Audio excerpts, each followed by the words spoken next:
then Leah, Kobe, and Bone, Ken Hagee, and Flemke. One down. Whoa, Teddy sideways in the wall. He and Priest got up there high. No caution. Wow. That car is damaged. It's there he goes, right around.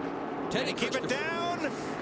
No, right in traffic, and finally he gets tagged by the 51, Kyle Ebersole. Everybody else gets by.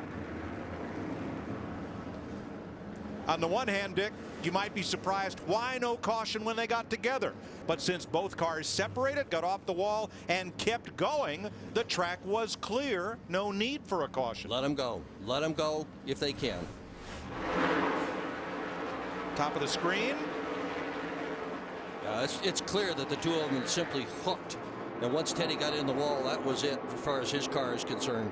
You can see it right now. It's really loose, really wobbling. He's gone. The left rear was flat, Dick, as he went into 3. Yep, it sure was. And then Ebersole finished it. And he had nowhere to go. He was sandwiched with cars on both sides. See, right there, that left rear starts losing air on the number 3. And by the time he gets down to turn 3, it's all but deflated. So he comes around. Ebersole had a car inside and one up high, Bob. And that's exactly what Ted Christopher said on the radio. It felt like the left rear was going down, but he was also battling one other problem. He felt like the power steering was going away on that number 3 machine. So tough break for Ted Christopher. He's finished second here before, led so many laps. He really wanted to add a Bristol win to his accolades, and that is one guy, that is one tough customer inside that race car. Ted Christopher gets tangled up, cuts down a tire, and may be out of the race. We'll be right back.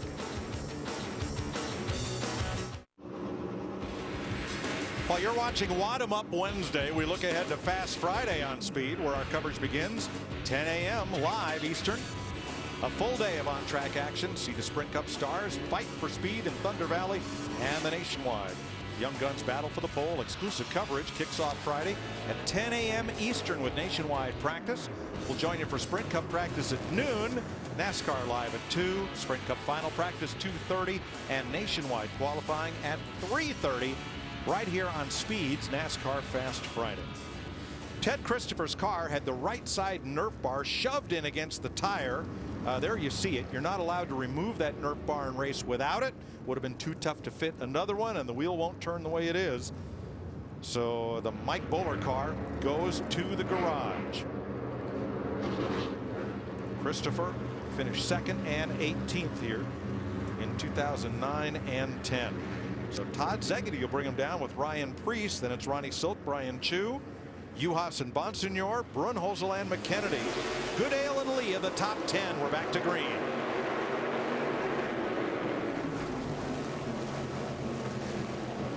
Szegedy scoots away. The struggles for second, and it's going to be won by Ronnie Silk. He was in the low groove. Priest is black number 16 up high. Then Ron Juhas made a nice move up for 4th place in the 64 ahead of Bonsignor. And Juhas has practiced very well. He qualified poorly, but his practice speeds have been right up there.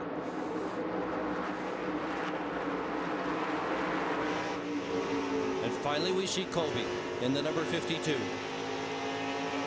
Riding with Ryan Newman, trying to gain ground. Newman a lap down right now, 2 laps down in 19th position.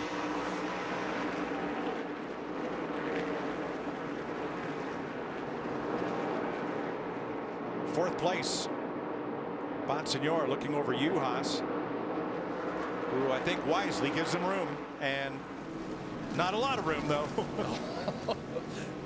Just enough room for his race car. First time Bonsignor came to this place, he learned how to drive it by playing video games on iRacing and won the pole in the modifieds. Oh, he didn't have room there.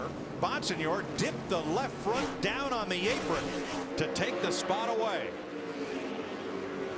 Move him up to 4th. Juhas back to 5th. And Chu in 6th. That's the only other spec motor in this field. So right now spec motors are 2nd and 6th. halfway next time by.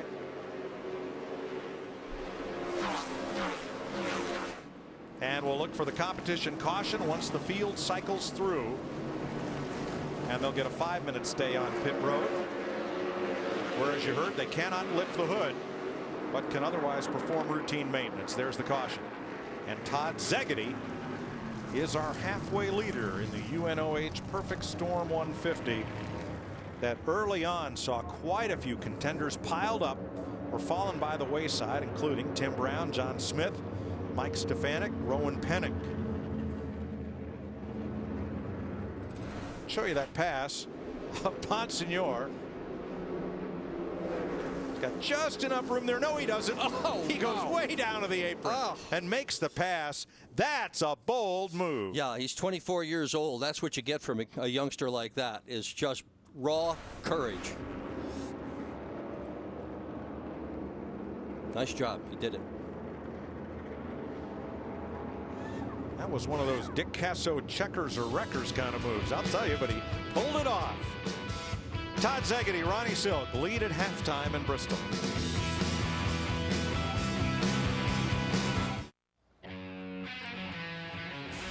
Halftime at Bristol Motor Speedway, and let's explain why they have a halftime. It's so that the teams don't have to either travel their regular over-the-wall crews or spend the money to rent over-the-wall crews from the Truck, Nationwide, or Cup Series that would otherwise be here. And the only time they do this is when the Cups, the Nationwide Series, or the Truck Series is a companion event. Bob? Down here with Todd Szegedy, who's taking a sip of Gatorade right now. Some changes to this car going on, but very minute changes. How is the car, and can you hold off everybody in the final 75, Todd? I tell you what, the car's pretty awesome. I was a little free in through the center and off, so we're going to snug it up, and I think that's going to be the trick. And I just got to get away from these guys and hopefully to put this UNOH Ford Michael Civic Mustang in the victory lane today. Todd Szegedy told me it would be a dream to win here. He's finished 3rd, 5th, and 6th. The best average finish among all the competitors in the field here today. Mike? I'll tell you, that looks like work. You know, it's almost 80 degrees, ambient.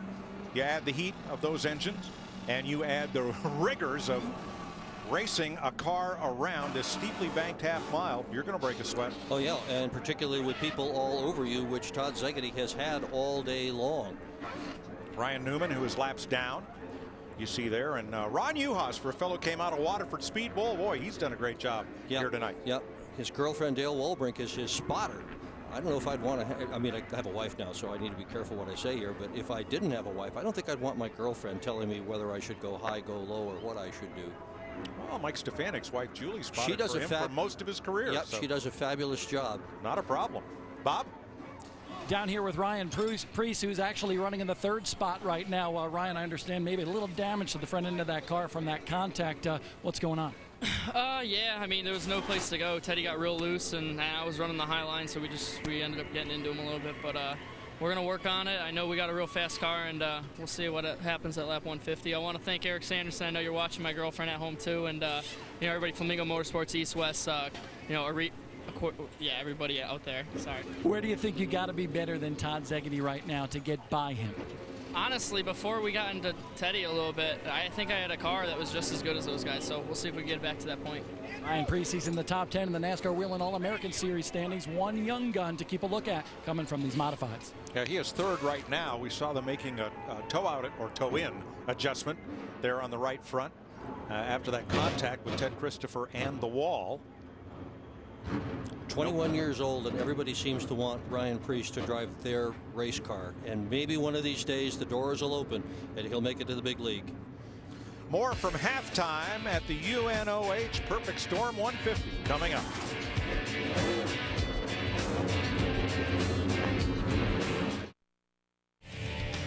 Saturday, right after the Sprint Cup race, NASCAR Victory Lane, driven by Good Sam Roadside Assistance.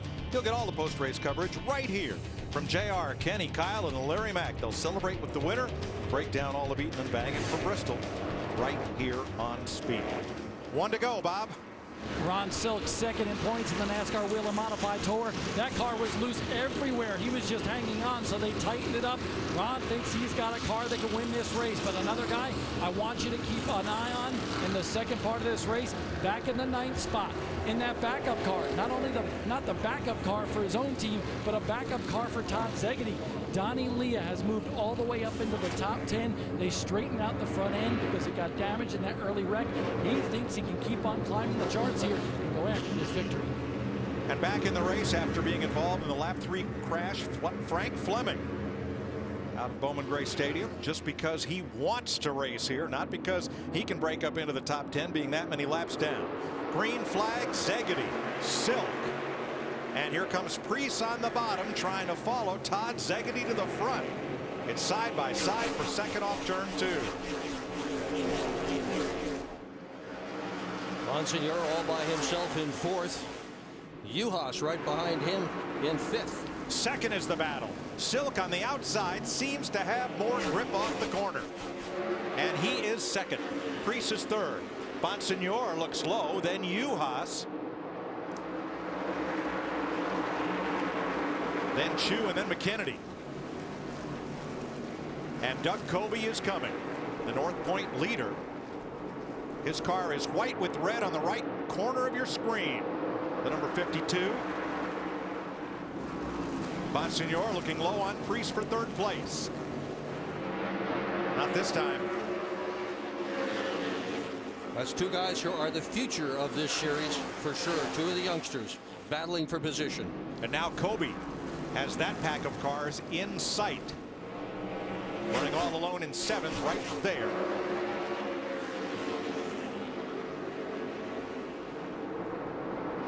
Ryan Chu at that number 88 is having himself a really, really good day. 6th position right now for him.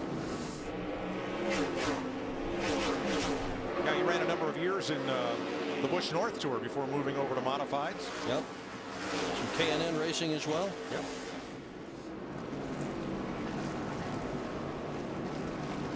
Been quite a day here. The lap 3 wreck took out a lot of crowd pleasers, including Burt Myers, Tim Brown, and Mike Stefanik.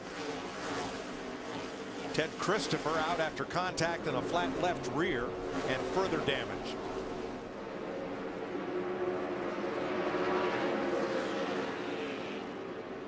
That's UNOH and the 88 of Chu, and behind them Coby's coming, as he has done all year long in that number 52 car.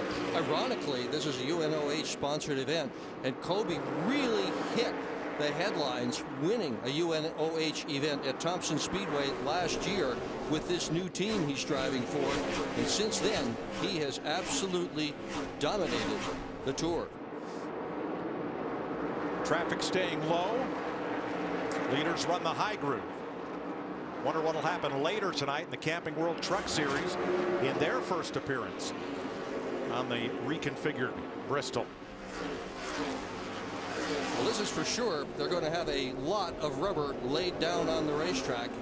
Given where we were when the day started, this racetrack was absolutely white, but right now the turns are absolutely black. Ronnie Silk alone in 2nd. And the log jam is going to be well behind them, back at about 5th place. And here they are. UNOH, the 64, Chu in the blue car, and point leader Coby to the outside in the 52. Coby has 7 straight top 3 finishes. In addition to winning more races than anybody else in the tour. He spun in practice earlier today. And now he's backed off, Dick. He needed about another half a car width for Brian Chu to make that pass. So now he is a spectator as Chu tries to get past UNOH, who might just be a little slower than both of them. Coby's strategy is never wreck a car. There's no reason to wreck it. Just take the car for what it'll give you and no more. Well, you know, his dad drove like that. Yep. And that's because Doug Coby Sr. raced his own cars and had to fix them as well. And UNOH just went into the wall. Yep. Front straightaway, nicked the concrete, and he drops 2 spots as a result. So that will move Chu up to 5th, and Coby now 6th. UNOH dropping to 7th. Here's a look at it. That shoe definitely got into him, but he probably thought he was clear. Well, you know that half lane that he needed on the outside? Mm-hmm. You see there, he didn't get it. Nope, sure didn't. But we stay green, coming up on the 100 lap mark of this 150 lap event. Todd Szegedy walking the dog. He is 1 second ahead of Ron Silk and Justin Bonsignor.